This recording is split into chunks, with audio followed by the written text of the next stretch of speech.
I've actually made $3,000 using the apps Mercari and Poshmark. When I went back and looked at the app for this video to see how much I've made in total, I was blown away. So in this video, I'm going to share tips on how I made all those sales. So stay tuned. Before we dive in, I promise I'll keep this short. My name is Pamela and I make videos for girl bosses in their 20s who are always trying to be the best versions of themselves and live a life far from average. So if you'd like a dose of uplifting content helping you reach those goals, hit the subscribe button and make sure you hit the bell so that you're notified every time I post a video. Told you that was short, so let's get right into this video. I'm assuming if you clicked on this video, you already know what Mercari and Poshmark is, but just in case, it's basically an app where you can sell items on and make some extra cash on the side. Today, we're actually going to talk about the tips and tricks on how I made $3,000 using the apps Mercari and Poshmark. Know the shoppers that are using the app. On Poshmark, clients are a little more brand heavy, so they're looking for clothes that are in good condition and that come from a brand that is known. Usually, I'll sell items for more money on Poshmark than Mercari. On Mercari, you can sell more. It's not heavily relying on brands. You have more shoppers that are more open-minded. I feel like I sell items a lot faster than on Poshmark. Mercari has the promote button where you can promote the item and put it on the top of a search results. I think that promote button is a big game changer between the two apps and definitely puts Mercari on top for me when it comes to selling things easily. So it's really important to just know the app so that you know, okay, these items can sell, but know where to put them. I have on Mercari, I think I have 200 reviews. I have 198 reviews in all. Reviews are crucial. I know when I'm looking for a deal, before I even ask the seller a question, I will look at their reviews, look at the percentages, how many bad reviews do they have versus good. One thing that I do, and you don't have to do this, I'm just putting the idea out there just in case you want to show that you're putting in more effort in your sales. That way you get more 5-star reviews and that way you get more sales. More sales? You get more sales. Okay. So I bought these bags, these little packaging bags, and they have different prints. You can get 100, I believe it's 100 of these on Amazon for I think it's about $10. So just sending your items in a fancy bag, buyers are super impressed by it. I'll put the link down below if you want to take a look at the different prints and the price. I do sometimes get wrapping paper and I'll wrap the item, but I'm trying to be a little more earth friendly, so I think with just this bag it's enough. But if I have wrapping paper left over from like something I ordered, I'll keep it and then I'll reuse it for items that I sell. These little bags have made a big difference. Also, if you don't want to spend money, that's okay. Like, I don't think you should get these bags if you're not planning to sell a lot. If you're not planning to sell a lot, there's no point of spending your money. But if you're planning to sell a lot, sort of like a little shop, then yes, invest in that.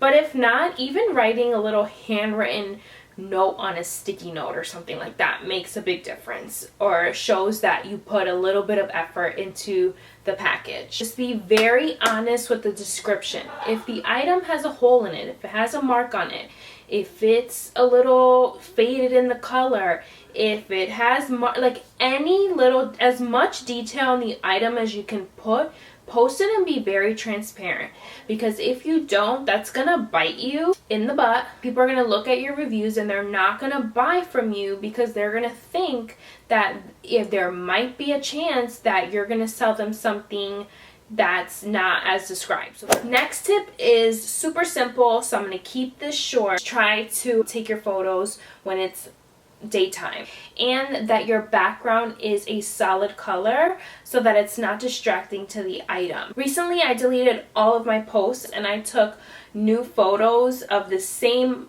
items that I had already in my profile, but I made sure it was daytime and it was right in front of my window. So I'll show you a picture of the old post where it was dark, it was nighttime, versus me laying it on a solid surface and making sure it was daytime when I took the photo.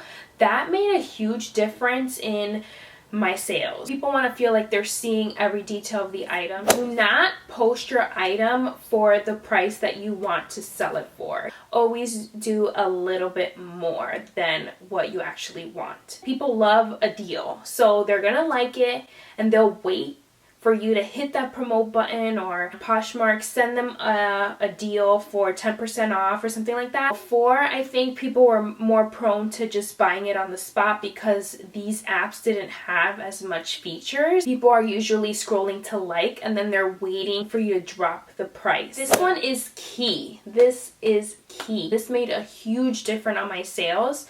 When I first started the app, I would post all my items all at once. I would get sales here and there at first, but then I would hit this plateau where I wouldn't sell anything.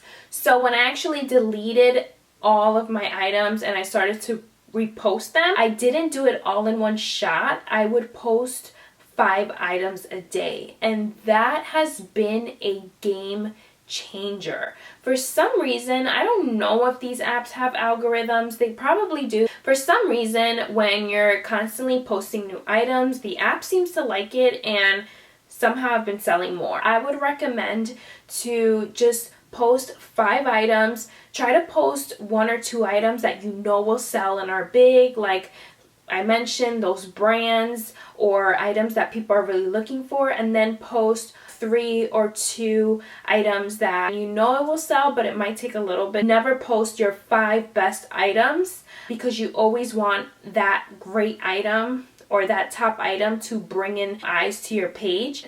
But if you sell all your good things that you know are going to sell all at once, then it's going to be really hard for you to get traffic on your page because you sold your best items that are bringing you traffic. Make sure you're very strategic with what batch of items you're posting at a time.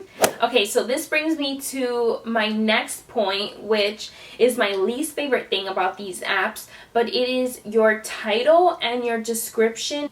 That is how people will find your item. One big mistake that I used to do, I used to call something Q-top. You're wasting your time if you're just putting whatever as a title or the description. So I would definitely, I know you're not going to want to hear this. I get annoyed doing it as well, but you need to do your research. You need to go back into your emails and see if you can find the exact name of the item, and go on the website of the page if they still have that item up, and just copy and paste their description onto your item. Whatever questions that your shopper may have, most likely that store did its homework and did it for you.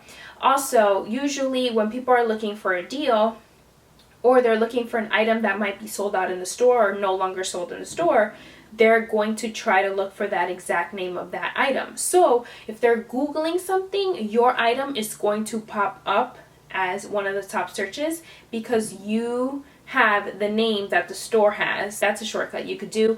Also, I would suggest to do research on the app as well to get a gauge of pricing. Look up the item and see what they've sold for. You get an idea of the price range that people are looking for that specific brand. And also, if someone's already selling the exact item that you're selling, then why are you going to do the extra work of writing the same description if somebody already did the work for you? So I would just, especially if the item's already been sold, obviously it worked. If they're the exact same item that you're selling, and just copy and paste it.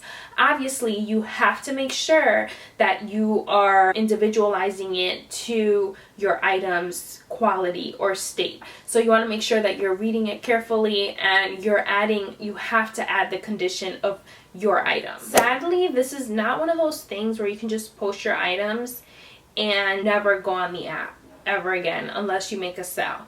from all these tips, you can tell you need to put some time into these apps a week in order to have a return of sales. Treat it like a small little business, or you know, like a social media, because that's the only way you're gonna make profit out of it. To be honest, I find that the more I'm on the apps, I'm not saying I spend hours because I don't have time for that, but you know, if I spend at least 10 minutes total a day. Oh, one thing that I wanted to say that's really important too, after about 5 likes, I will hit the promote button, or I'll offer a deal to those 5 people. I think 5 is a good number, 5 likes. If it's a super specific item that not a lot of people are looking for and it has like 2-3 likes, I might do a private deal for those likers. But don't hit the promote button right away. Just give it some time to sit there and for some eyes to get to it. Like this video if there were helpful tips for you. Comment down below and leave your shop name so that I can either go on your account and share some of your items, or if you want some feedback and you want me to look as a buyer at what improvements you can make to make more sales, let me know and I would be more than happy to go on your store or go on your account and take a peek. I'm actually gonna leave a bonus huge tip on my blog post, so I will leave the link down below for my blog post so you can go check out the last big tip that will help you out and that has been a game changer for me. I'm always hanging out on Instagram, so you can find me there. I'm either on my Instagram or my website, so I will leave all that good stuff down below. Enough. Okay, bye guys.